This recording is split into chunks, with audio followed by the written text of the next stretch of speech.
That's where you're up there? No. All right. All good? Yes. You good television? Yep. All right. Hey, Coach, I know it's been the case the last couple of years, but just how special is this rivalry when both teams are playing, really well? It's a great rivalry, and it was when I got here, but it's even obviously been magnified by the fact that VCU and Richmond are in the same league again. They've got a really good team, a great system. Coach Mooney and his staff do a terrific job. So they're a group that we really respect, and we know it's going to be an electric atmosphere in here and a great game. Do you encounter him a lot, Chris, on the road and stuff like that?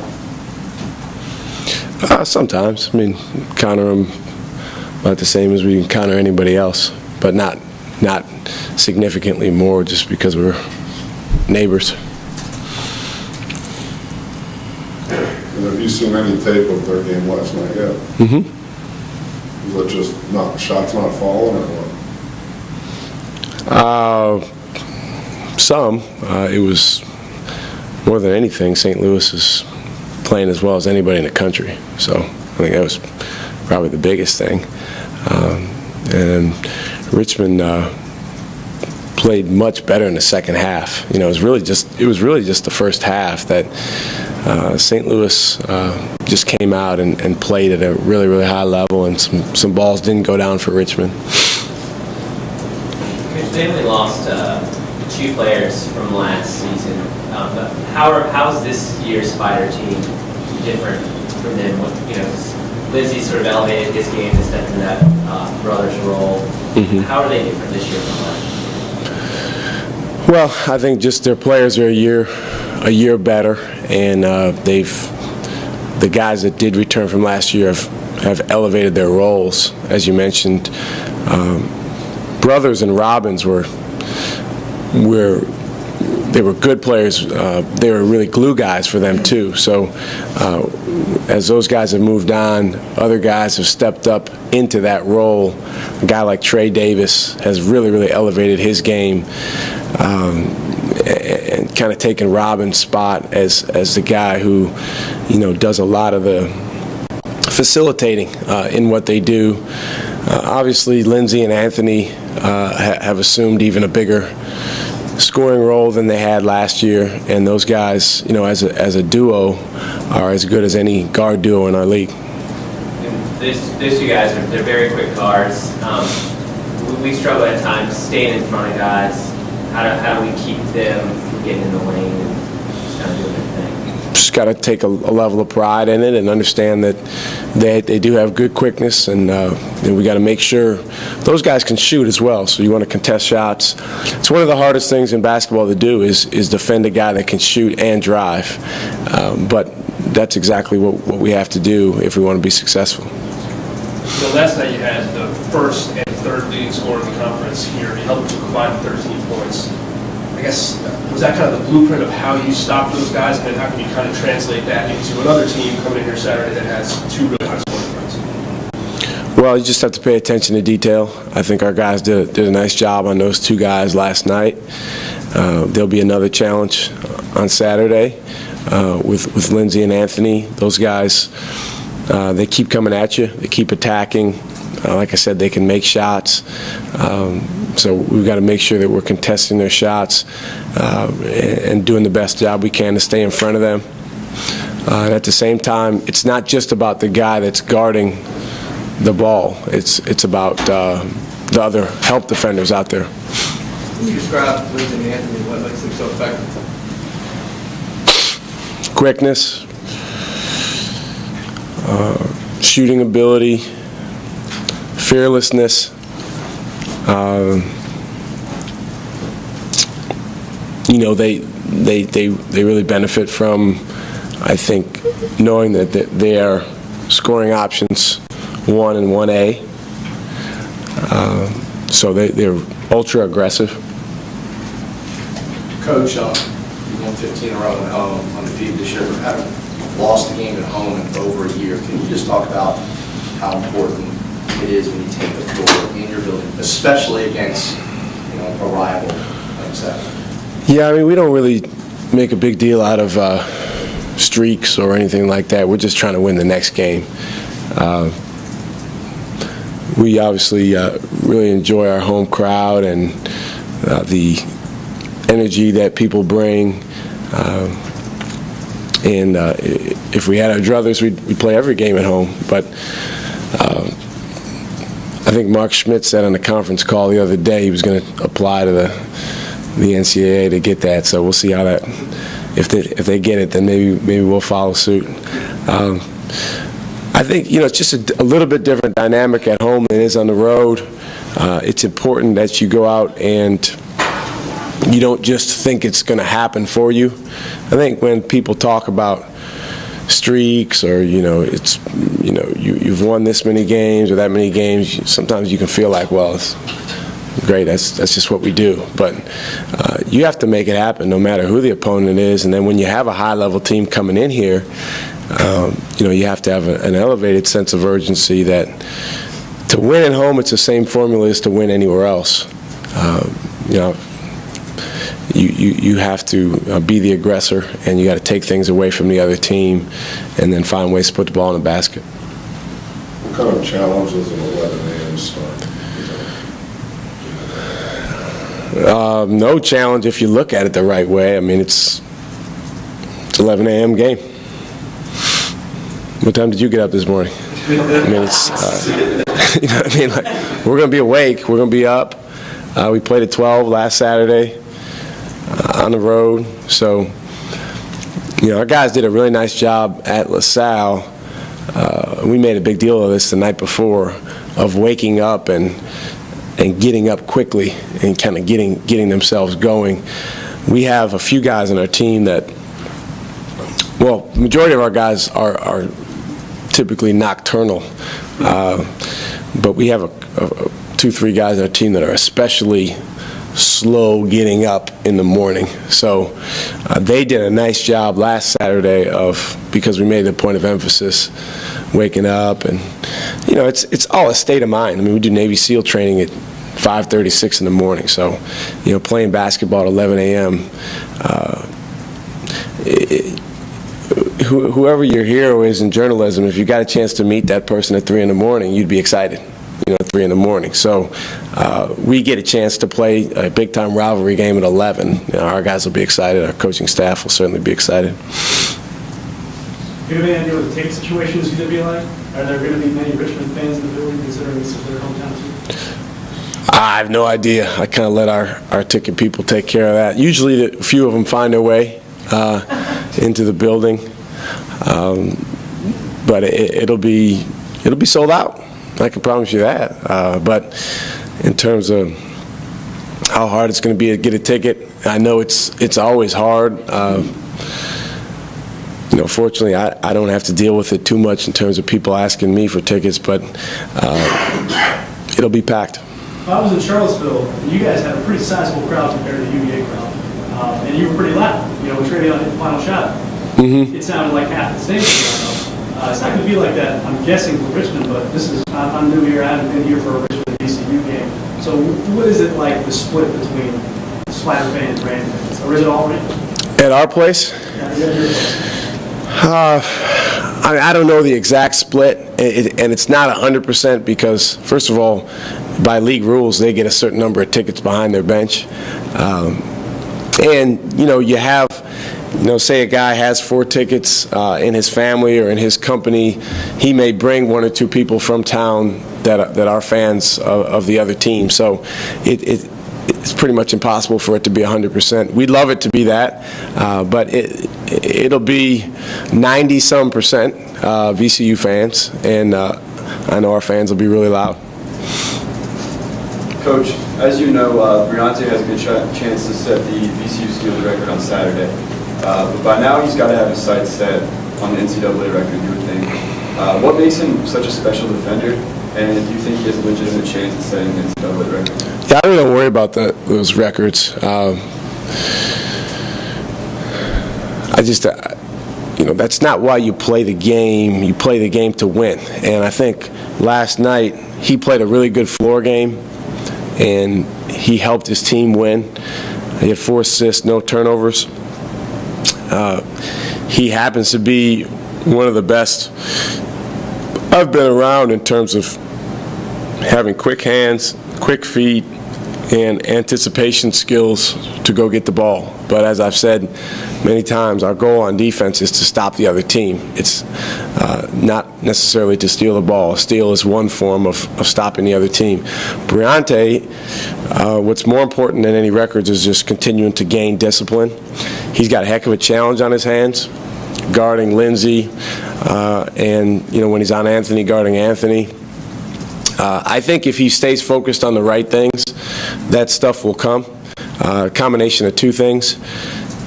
Our style of play puts him in position to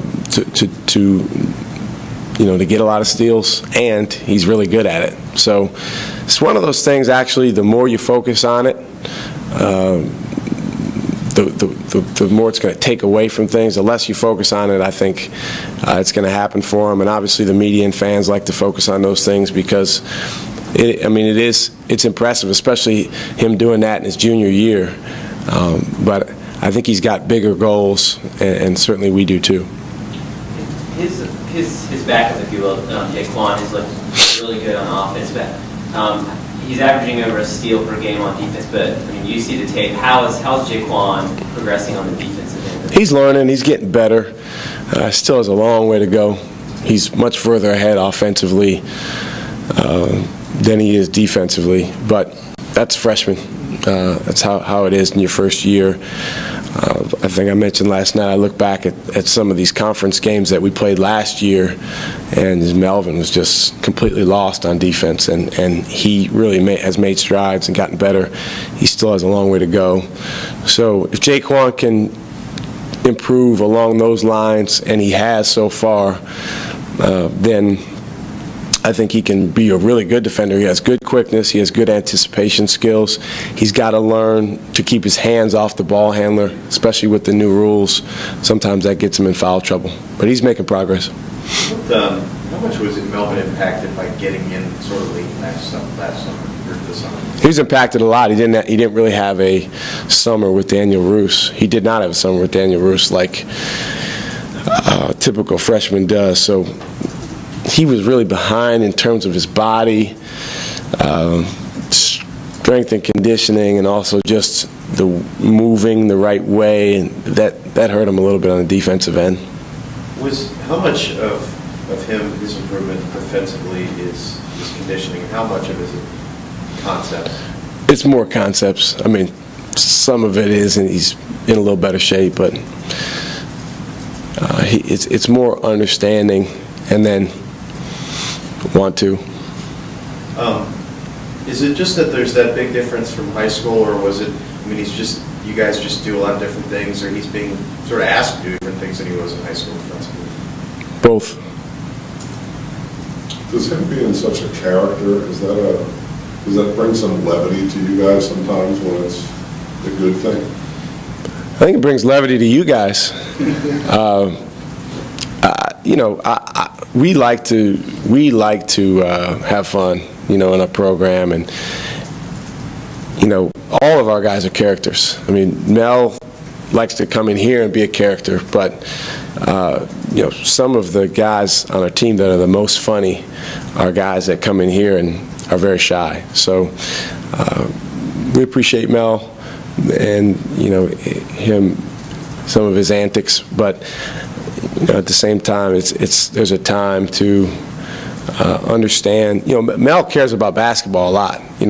He can use jokes and nicknames to make it seem like he's lighthearted. But to be honest with you, last night, the first half, he was too tight. He was too frustrated, and so there was no joking around. It was he needs to. I told him at halftime, you need to do the hokey pokey, because he was the one that needed levity. But I think, we're talking about a sophomore in college. He's a young kid. He's made progress. He's averaging double figures in his second year. I think his future's bright. He's just got to keep getting better. Coach, with a guy like Javonte, a guy like Travion, and so many guys who can get to the basket, why do you think the scoring numbers, the percentages in the paint are so low, especially last night? For them, they given over like 51% shooting inside the arc. You guys shot like 36%. Well, why do you think you guys have struggled to score? Or is it just trying to get to the line? I don't think so much we've struggled to score. We're scoring about 77 points a game. I think we struggle with our 2-point shooting percentage. Yeah.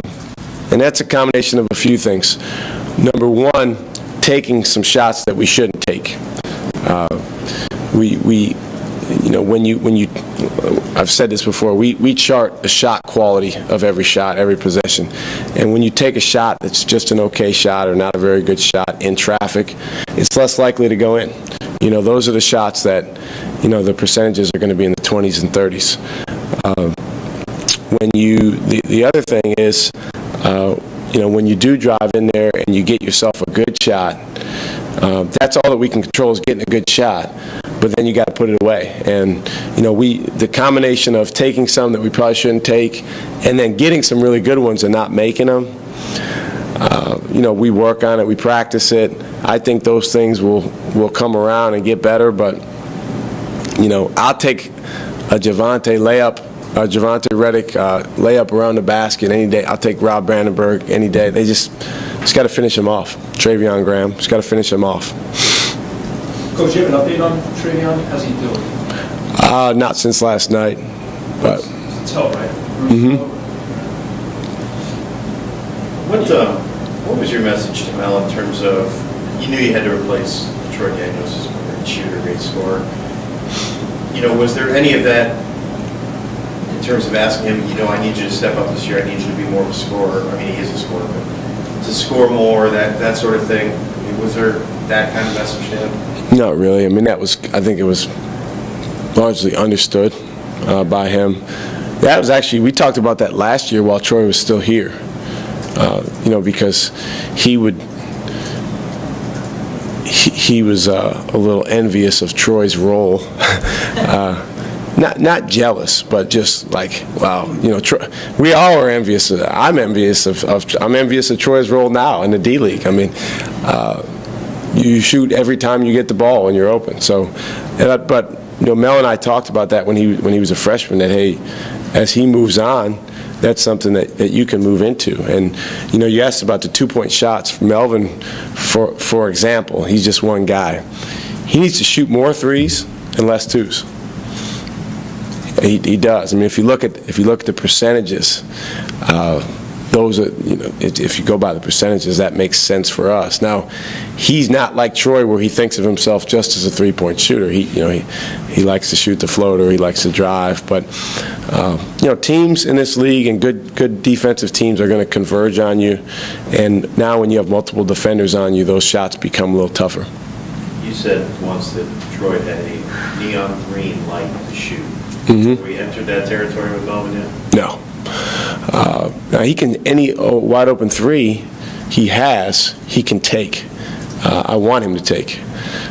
I think he and Jaquan Lewis are the two best shooters on our team. Like those guys, if they have an open look, we want them to take it.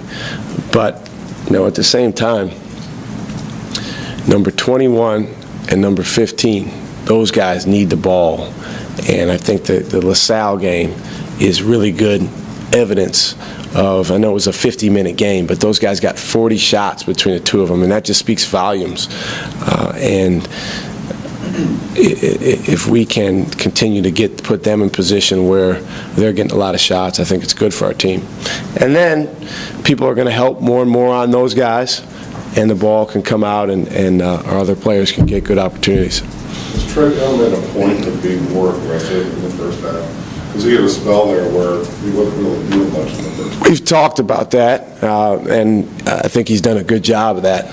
And to be honest, his shooting percentage in the first half has not been great. But, again, from a coaching perspective, we try to judge things on what we control. So if he gets, I think this was the case last night, if he gets 3 or 4 good looks in the first 5 minutes of the game.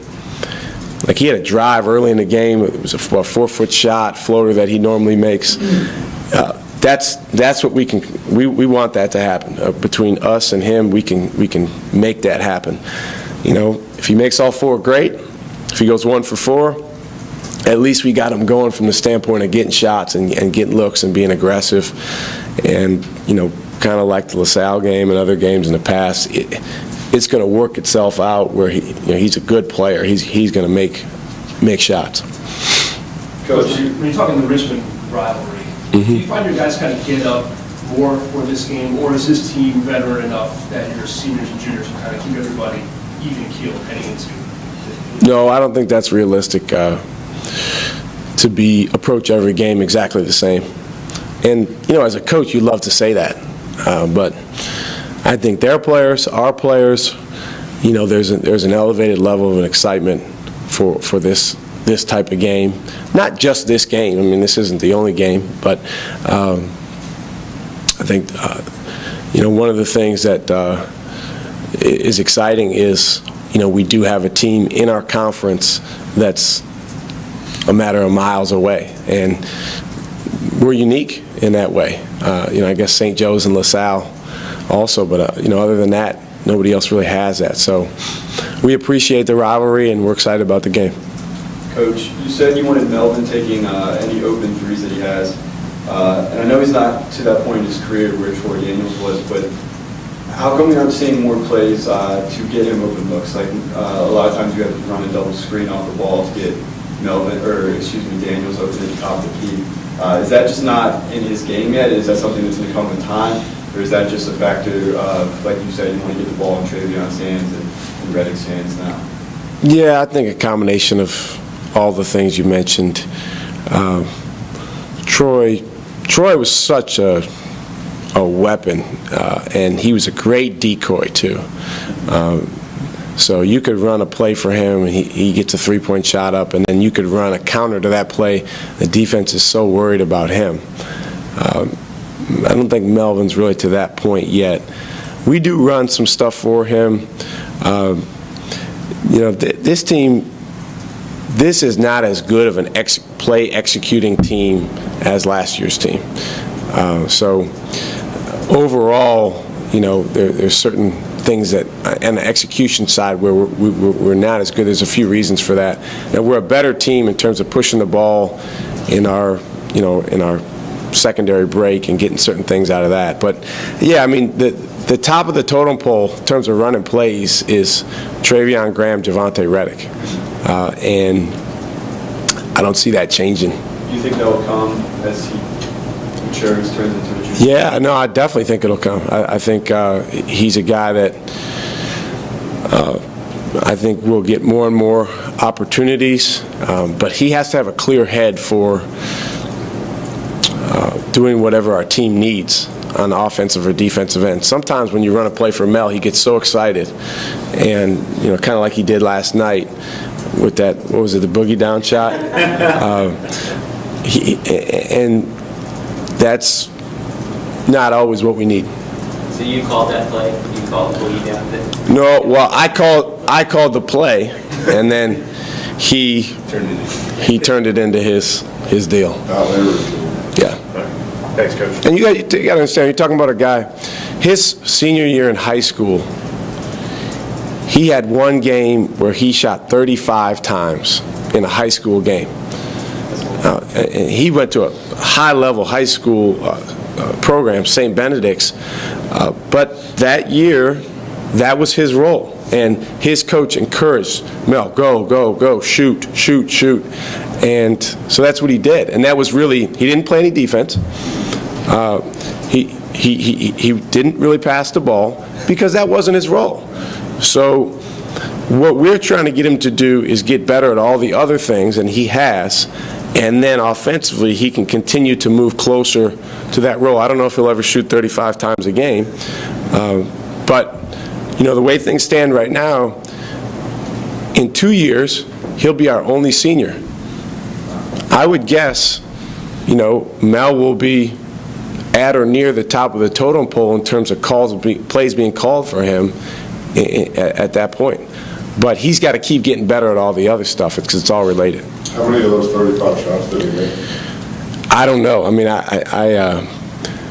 you know, he signed with Miami, so we weren't really following him or recruiting him at that point. But I just remember his high school. He plays for the same high school coach that Johnny Williams, a kid that we signed this year, plays for. So he told me the story of just the volume of shots that he wanted Mel to take and that Mel obliged him with.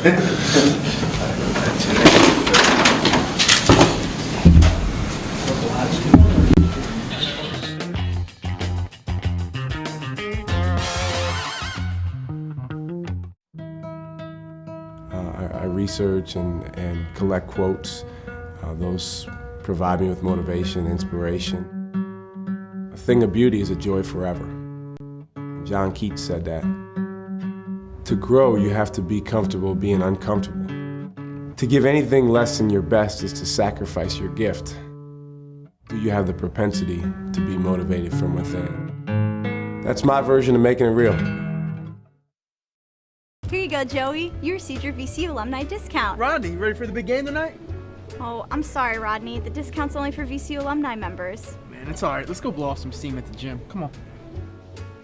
Keep pushing, Rodney. I need one more rep from you. There you go. Hey, you with the horns. Do you have your VCU alumni membership? Ram Nation, don't let this happen to you. Join VCU